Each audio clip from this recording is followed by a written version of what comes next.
Democrats are hemorrhaging the very voters they think they're pandering to. The Financial Times writes, Democrats are going backwards faster with voters of color than any other demographic, and suggests the reason is that a less racially divided America is an America where people vote more based on their beliefs than their identity. Exactly. Far-left liberals are living in an old paradigm. Americans don't fit into neat little boxes anymore. Idris Elba, who says, as humans, we are obsessed with race, and that obsession can really hinder people's aspirations. Actress Raven-Symoné agrees. She told Oprah, I'm tired of being labeled. I'm not an African American. I'm an American. Maher just torched the Democrats for weaponizing identity politics, and the fallout was absolutely savage. For nearly a decade, the DNC has filtered every social issue through the lens of identity, and while it once ignited a movement and won millions of American hearts, Maher believes that era is dead, and the party needs to jump ship before it drowns. His criticism didn't just sting the DNC, it cut straight to the bone. So, slam that subscribe button, and let's tear into it. I do give a shit who wins the next election. And outdated racial pandering is one reason Democrats lose elections.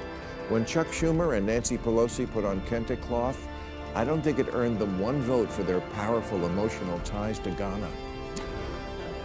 Here in California, we're now segregating kidnapping.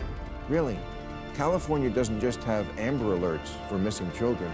We have Ebony Alerts for black children and Feather Alerts for Native American kids. What is that? We look for them by listening on the ground? Maher is serving the DNC's leadership a cold, hard truth. Outdated racial pandering doesn't add a single vote to the Democratic Party. If anything, it backfires. People grow tired of the performance, see straight through the theatrics, and walk away more cynical than before. Genuine issues get buried under hollow gestures, and voters, especially the ones Democrats desperately need, aren't buying it anymore. And Maher has the receipts to prove it. Just take a look at the photo he surfaced on his show, Gavin Newsom and Karen Bass, both down on one knee, draped in kente cloth, looking more like a carefully staged costume party than a sincere moment of solidarity. It was performative. It was patronizing. And it raised one glaring question that Maher wasn't afraid to ask out loud: what exactly was that supposed to signify? Because to millions of Americans watching, it signified absolutely nothing. If you like identity politics, this kind of thing is antiquated. From 2010 to 2020, the number of people identifying as multiracial in America went up 276%. 1 in 5 newlyweds now are in an interracial marriage, and that number goes up to 100% in ads for Subaru.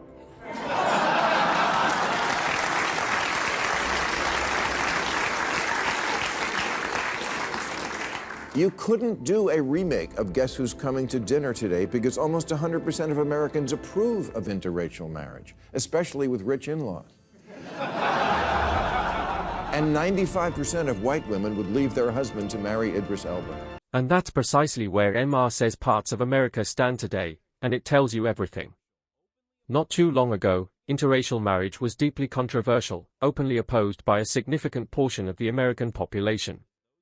People fought against it, legislated against it, and socially ostracized those who dared cross that line. But look around now, critics argue that resistance has largely faded. Interracial couples are everywhere, in neighborhoods, in boardrooms, on television, at family dinner tables, and nobody is flinching. America didn't just tolerate this shift, it embraced it. The races are blending, merging, and building lives together in ways that would have been unthinkable just a generation ago. And here's the brutal irony: that beautiful, undeniable progress is quietly dismantling the very foundation that the Democratic Party's identity politics was built upon. When the boundaries blur and the categories collapse, the whole playbook becomes obsolete. You can't divide what's already deeply intertwined. Idris Elba, who says, as humans, we are obsessed with race, and that obsession can really hinder people's aspirations. Actress Raven-Symoné agrees. She told Oprah, I'm tired of being labeled. I'm not an African American. I'm an American.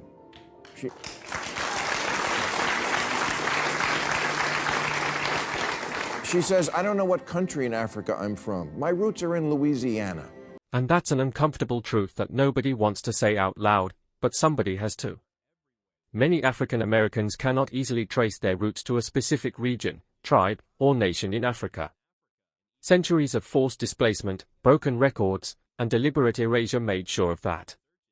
And even for those who have managed to piece together that ancestry through DNA tests and genealogy searches, how many have actually packed their bags and permanently relocated there? The numbers speak for themselves. Because America, for all its flaws and painful history, is home, it always has been. So perhaps it's time, long overdue, in fact, to stop viewing ourselves exclusively through racial lenses that were designed to divide, and start seeing ourselves as one people, one nation with a complicated but shared story. Identity politics thrives on separation, but America's future depends on unity. Morgan Freeman says the way to finish off racism is stop talking about it. I'm going to stop calling you a white man, and I'm going to ask you to stop calling me a black man. There's even a movement now to ban racial questions on the census, and many of its leaders are people of color, like Professor Sheena Mason, who says to undo racism, we have to undo our belief in race. And that right there is the glaring contradiction at the very crux of this entire debate. Democrats loudly and passionately proclaim their opposition to racism, they march against it, legislate against it, and build entire campaign platforms around dismantling it. Yet, in the same breath, they relentlessly promote and amplify racial identity at every turn. And here's the brutal irony: you cannot simultaneously claim to fight racism while constantly sorting people into racial boxes. That's not fighting racism, that's feeding it. A genuine path toward reducing racism, critics argue, is to stop weaponizing race and start seeing every American as exactly that, an American, one people with one shared future. The conversation needs to shift, less energy spent obsessing over what divides us, and far more invested in celebrating and strengthening what unites us. Because a nation that keeps picking at its wounds will never, ever heal. The liberal group MoveOn.org, formed in 1998 to urge Republicans to move on from the Clinton impeachment, today's Democrats should move on from identity politics. It's not working.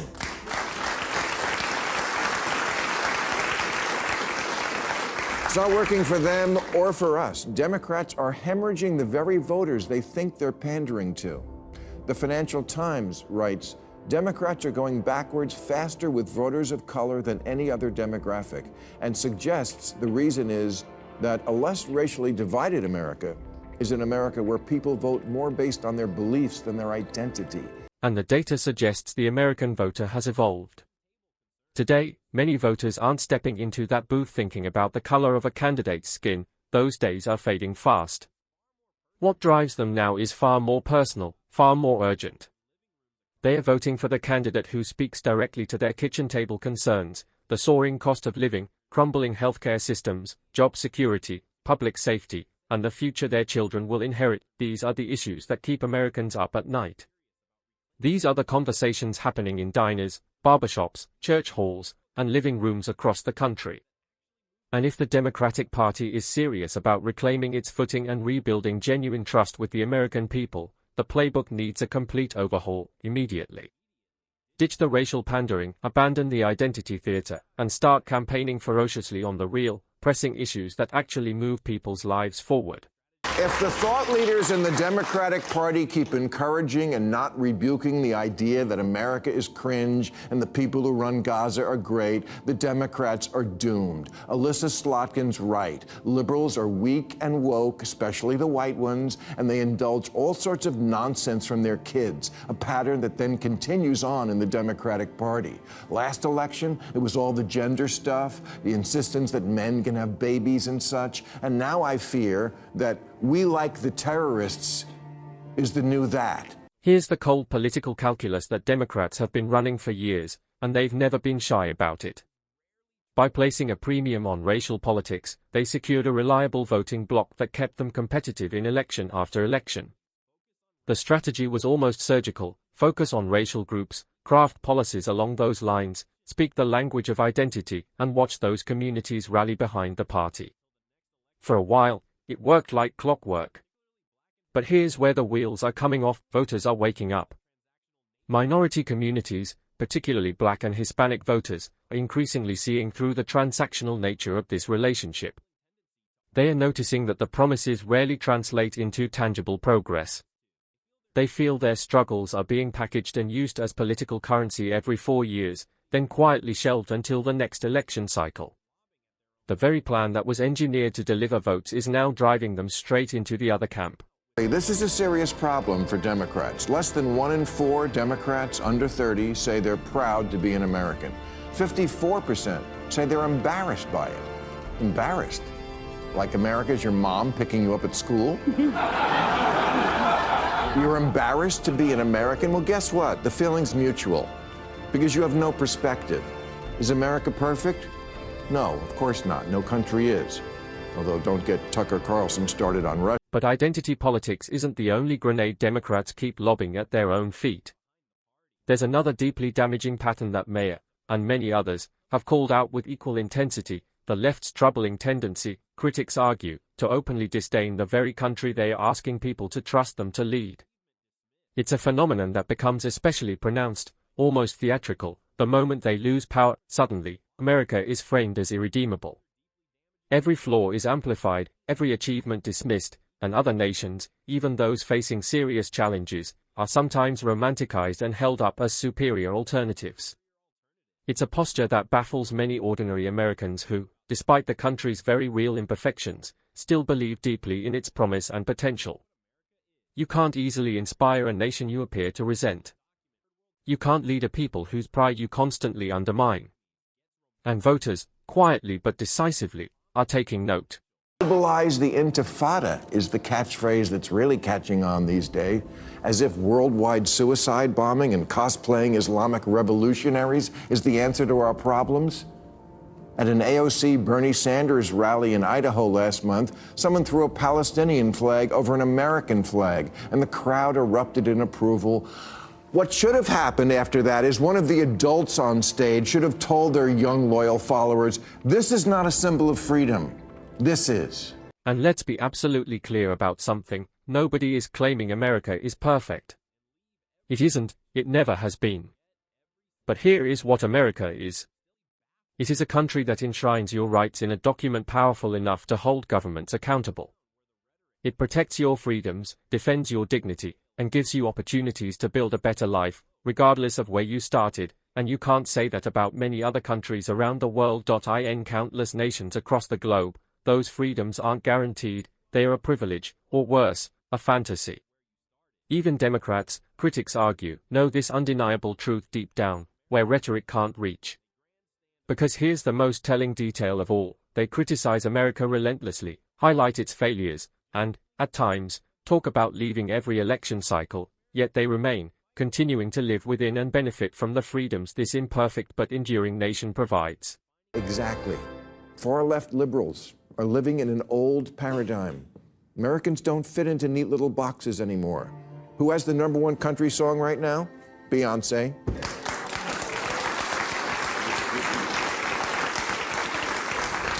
Lil Nas X won a country music award, and he's black and gay.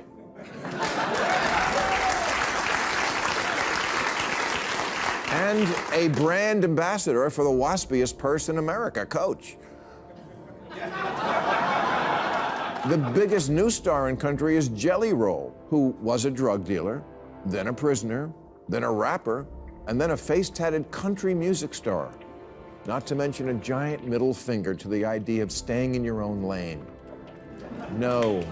In America now, you're allowed to be many things all at once, and that's a good thing, even when it's really stupid. So here's the bottom line, and Maher has said it better than most. The Democratic Party stands at a defining crossroads, and the path forward, critics argue, seems clear: abandon the identity politics that sorts Americans into competing racial boxes, stop the performative gestures that can come across as insincere to the very communities they aim to support, and move away from rhetoric that many see as overly critical of the country in ways that alienate voters who still believe deeply in it, flaws and all. Instead, the focus should shift, genuinely, toward the real issues ordinary Americans wake up facing every single day, because voters are no longer sleeping, they are watching, calculating, and shifting. The old playbook is fading, and the old tactics aren't landing the way they once did. America is evolving into something more unified, more complex, and more dynamic than any single political strategy can easily capture. The choice for Democrats is simple: evolve with it or risk being left behind. The clock is ticking, and on that note, we draw the curtain on today's video. If you enjoyed it, hit the like button and subscribe to the channel for more content like this. Thanks for watching, and I'll see you in the next one.